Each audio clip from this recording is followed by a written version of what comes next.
They say confession is good for the soul. So here it goes. One time, okay, it was more than one time, I ate an entire box of Fruity Pebbles in one sitting. Seriously, an entire box, which contains 11 servings. There's 110 calories for every 3/4 cup, not including milk, which means I ate over 1,200 calories of sugary goodness in one bowl. But when you add the milk, a half a cup of fat-free milk is 150 calories per serving, which turns my 1,200 calorie breakfast into 1,600. But since I'm confessing, I pour more than a cup of milk, and it's not usually fat-free, which means I ate over 2,000 calories in one meal containing 11 grams of fat, 99 grams of sugar, 154 grams of what is called other carbohydrates, equaling 253 grams of total carbs in one sitting. Confession is good for the soul, and an entire box of Fruity Pebbles? Probably not. It doesn't need to be said, but I will. Self-control is hard. We all struggle with guilty pleasures. We all know how hard it is to trying to stop them. It would be hilarious to go around the room and you share what your Fruity Pebbles story is. What we would learn is self-control is hard, which is probably why it's the anchor of the fruit of the Spirit. The Bible doesn't actually talk a lot about self-control. There's only 11 references to it in all of the Bible, but they all showcase how difficult it is. Take Proverbs 25:28. Like a city breached without walls is one who lacks self-control. 1 Corinthians 7:5. Do not deprive one another. Devote yourselves to prayer, and then come together again, so that Satan may not tempt you because of your lack of self-control. Then there's Titus 1:8. But he must be hospitable, a lover of goodness, prudent, upright, devout, and self-controlled. These verses teach us to renounce impiety and worldly passions, and in the present age to live lives that are upright and godly. 2 Peter acknowledges that without self-control, then we wouldn't be able to be led to godliness. The context of these verses illustrate the weight of self-control and what it requires. The Corinthians believe it keeps evil away. Peter believed it connects us to godliness. Titus believed it trains us to renounce worldly passions. Proverbs says without it, we're like a city breached by our enemies. And the truth is, all of them are right. Self-control takes work, commitment, accountability, discipline, and I don't know why anybody would want to engage it for fun, other than it's necessary for us to be Christian. We've been asking this question for 2 months now, so let me ask it one final time. How do people know you're a Christian? Seriously, what tips them off? There's a lot of ways to answer this question, but we're arguing it's because you can call up from your soul and also live out of an ethic that produces the fruit of the Spirit, which very much includes the art of self-control. It's necessary for us to take stock in how much we consume, how much we take in, collect, own, or even abuse. We have to become conscious of our purchasing power, our habits, our time. Otherwise, we'll lose our bearings and slip into the things that become much darker. A friend of mine posted on Facebook once asking for tips for caring for his soul. His words were this: life is hard. If I'm not actively taking care of my soul, then I'm leaving room for something darker, something more evil to fill its place. He's right. Self-control keeps us from being overcome by evil, or evil desires, or evil temptations, evil practices. But self-control requires us to be self-aware. And this is what's amazing about all the fruit of the Spirit. They all require us to be and to become more and more self-aware. Self-control is the ability to harness your actions, your thoughts, and your feelings, knowing you represent Christ to others. People are going to see Christ through you. If you can't control your tongue or if you can't control your actions, what will people think about your Christ? Years ago, I worked as a camp pastor at summer church camp. I preached a sermon on Peter denying Christ. It's a clear-cut example of someone flying off the handle. Peter literally screams at people, hides from those declaring, "No, no, no, don't deny it. We know it's you, Peter. We know you're the Galilean that follows Jesus." But 3 times, Peter denies it. He flies off the handle to deny his relationship with Christ. Here's what's interesting about that story in the Gospel of Mark for me.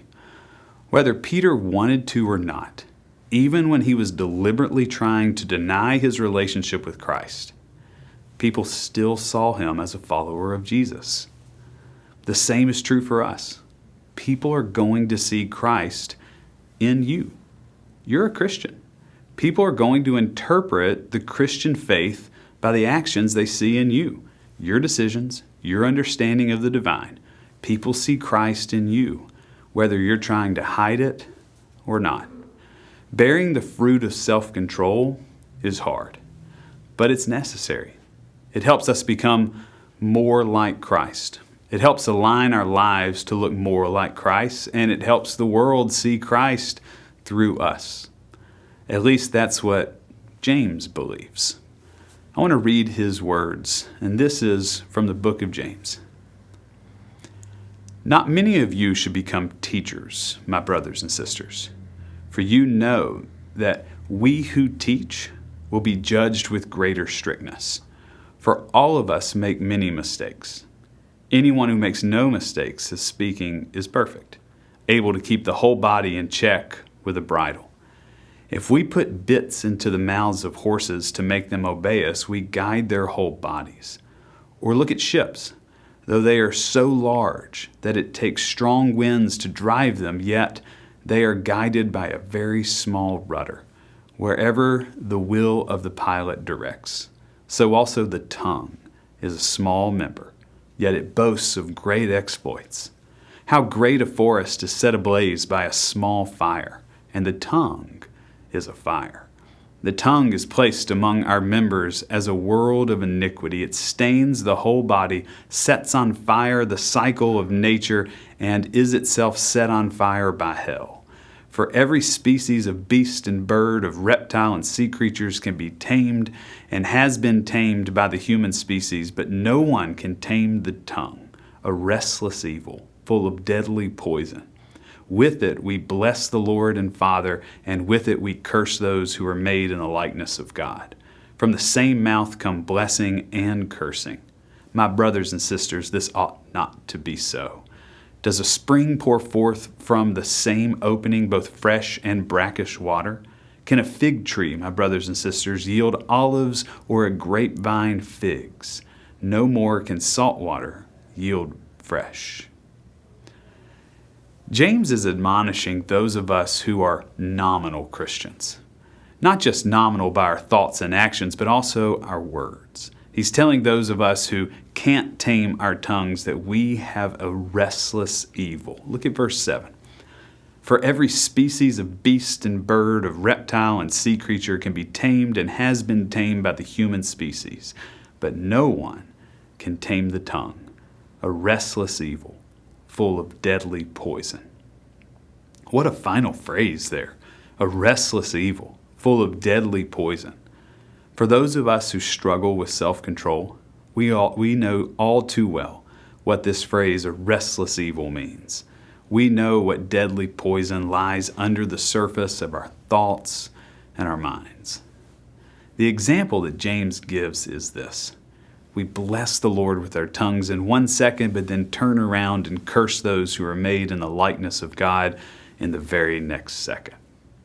So listen, self-control is hard, and it will continue to be as long as there is an evil in this world that seeks to destroy and to consume our lives. And guess what? There is an evil in this world that eats away at our soul. It's a restless evil that keeps us from experiencing God, and James tells us it starts with our tongues. And it starts at an early age.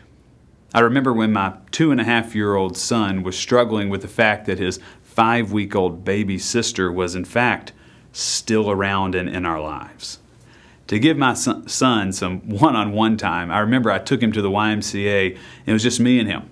The plan was we were going to go play basketball and then run around in the gym, and then we would pick mama and newborn baby sister up on our way home, and we would go out to eat.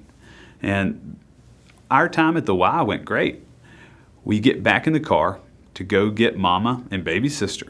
I remember my son was so happy in the car, just him and me, and he shouts, "Where are we going, Daddy?" And I say, "We have to go get mama and baby sister." And then it happened.